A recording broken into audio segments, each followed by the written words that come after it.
ZVIGANANDA cancels 2028 Zimbabwe elections. The 2nd of September 2025. By Karina Rubuma, MARONDERA.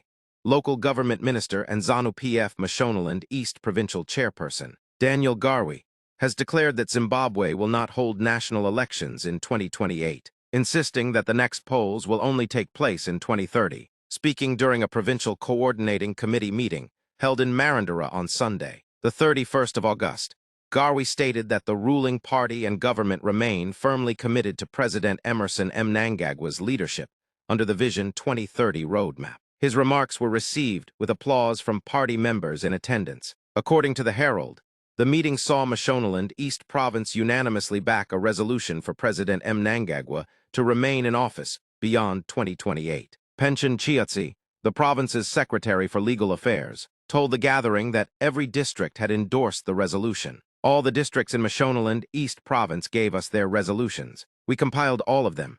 Mashonaland East 2025 Annual Resolution. Number 1 says the President and First Secretary of ZANU-PF, His Excellency CDE Dr. Emmerson Dambuds, Mnangagwa, shall remain in office at the helm of the party and government to fulfill Vision 2030, said Chiatsi. The province further passed resolutions calling for the review of past party decisions, fulfillment of election promises, and the decentralization of the Chaitpo School of Ideology. Garwe made it clear that no elections would be held until 2030, telling the meeting in Shona, and ikazvino hatina ma elections at irikiona pakati pedu. Inai endini chipo, chekurota handasi kurotswa ma elections. Hapana ma elections kusvika tasvika, mugor ra 2030. Hakuna ma elections tirakuenda mugor ra 2030, Nava Mnangagwa. His declaration strengthens the party's internal push to consolidate Mnangagwa's leadership and extends ZANU-PF's vision of a one leadership trajectory until the next electoral cycle.